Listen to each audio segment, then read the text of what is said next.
Hey, got two lists for you today. Both of them are from the US, and this first one is from Corey. Corey is going to an event in Indianapolis. Is that right? Let me just check. Yeah, Indianapolis in March. So it's coming up. I do hope I get this out before he goes. um, so let's go and check what he's doing. Right. So 998 points, 15 order dice. 15 order dice is pretty good, especially for an American meta, where, at least in some areas, the order dice count at 1,000 points tends to be on average 13, 12, 13. So 15 is pretty good. It's a US reinforced platoon, second lieutenant, inexperienced. Yep, that's pretty cheap. Regular engineers with a flamethrower, almost bare bones. So it's 6 man, 1 submachine gun, a flamethrower. Regular. 2 of those, nice. That is a nice double up. That means that you have, if one of them fails, the other one can move up, or you can spread them out. Have 2 areas that are dominated. Both of them needs to be in a Dodge truck, right? Then regular infantry with BARs. Yeah, they don't need to be Marines. Regular infantry, rifles, BARs. Perfect. One of the units has an extra man compared to the others. Is that really needed? I think 7-man units are perfectly fine, to be honest. I don't think you need this unit to be this big. So maybe we could spend the point somewhere else. There's also an extra submachine gun in one of these units. I'm not sure that the engineers need the submachine guns. They're nice, yes, but they're not needed. So there's a few points left over here. Medium machine guns. Wow. Inexperienced medium machine gun horde here. I'm personally not convinced that these are worth it, even inexperienced 35 points. Just because they're fixed and, yeah, they're not going to do much. But they are extra infantry choices, really good for sitting on objectives. They are worth it if there's any, sort of changing of the MMG rules, then they become really worth it. But as is, maybe they're worth it. Maybe. Typically, what I'll do is I'll not actually run them as machine guns. I'll just run them as 3-man small teams, infantry teams, running towards an objective. As soon as they get to it, they get down, they hunker down on ambush. If anything shoots at them, they go down. If they have a shot at anything during the turn or at the end of the turn, well, maybe I'll take it. Inexperienced medium mortar, again, another one of these. That's a lot of infantry choices he's got. Sniper team, bazooka team, yeah, so he can handle that tank, because the main threat to Americans here is assault troops and tanks. So the bazooka team will handle the tank. Now, can he handle the assault troops? Then he has a land mattress. I thought that was only for Brits. Anyways, you can buy the 114mm multi-rocket launcher. It's the same. A Chaffee light tank. Again, this handles enemy tanks. I think perhaps and it's veteran. Wow. I don't think you need both the bazooka and the veteran Chaffee. I don't think that's needed. I think either or.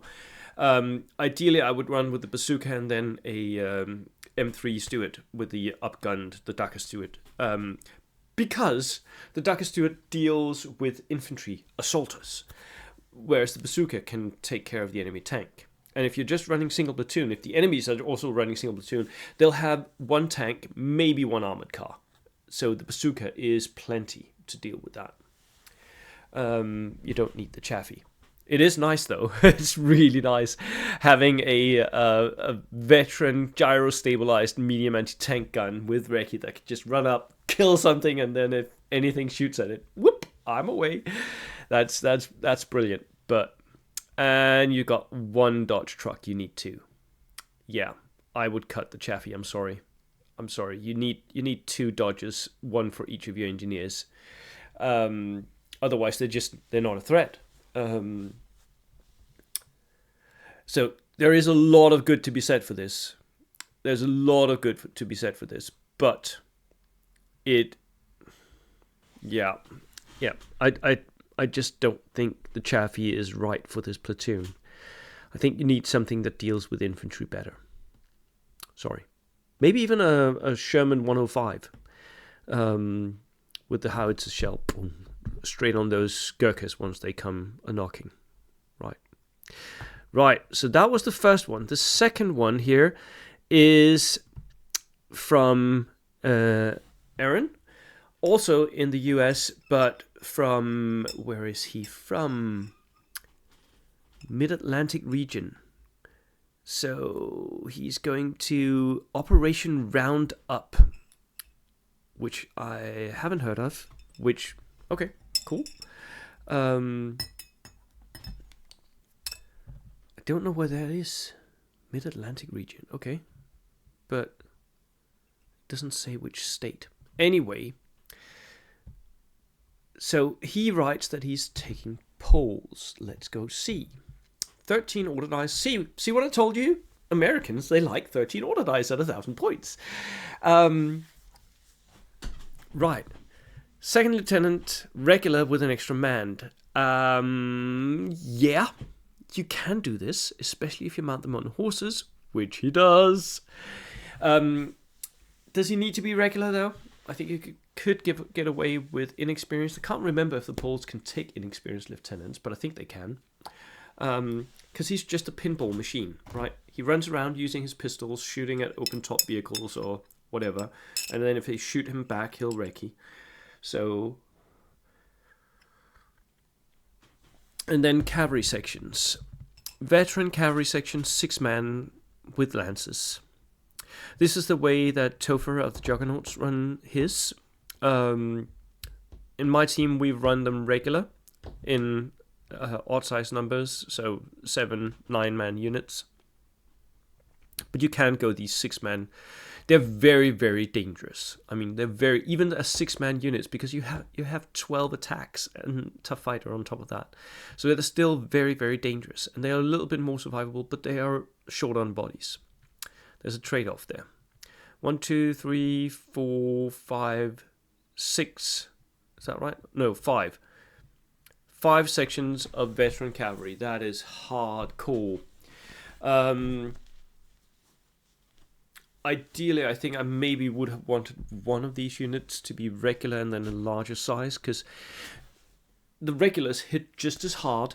They still have the escape move, so they can still move away if they get shot at. But if you have more bodies, then you have more attacks, which means that even more dangerous, larger units, veterans, tough fighters, you can still charge them and win that close combat then. It'll be difficult to win the close combat with 6 veteran lancers against Gurkhas, for instance. A Gurkha unit of 7 men, you have 6 attacks because they half your attack. That means you kill 2, and then the Gurkhas hit you back with 5 dudes, they kill 2. So, yeah, it's not great. It's not great. Medium machine gun team, regular. Don't ever do that unless there is a special rule for the tournament that says that you get a bonus from the medium machine gun. It's not worth it. It's fixed. You're just sitting there waiting for a sniper to kill you. Buy it cheap. If you're going to take it inexperienced, 35 points. Medium mortar, inexperienced. Marksman, yep, that's the way I like to run them. Anti-tank rifle team, you need one of these, yes. But even more important is the TKS Tankette, because that's the Stuart killer. Heavy howitzer, ooh, that's a big gun. I think you could cut down this to a medium howitzer. Medium howitzer, that would give you a few more points to spend on lancers. And the MG 7TP tank. This is not my favorite. but I can see the point here. This will deliver pins. This is the same way that Topher runs his army, basically. See the WTC lists. This will deliver the pins that will enable your lancers to charge. The TKS is going to go along one flank to try and hunt the enemy Stuart, shooting it in the side with the light autocannon and wrecking if something is threatening. So yeah, this is a very, very good platoon here. The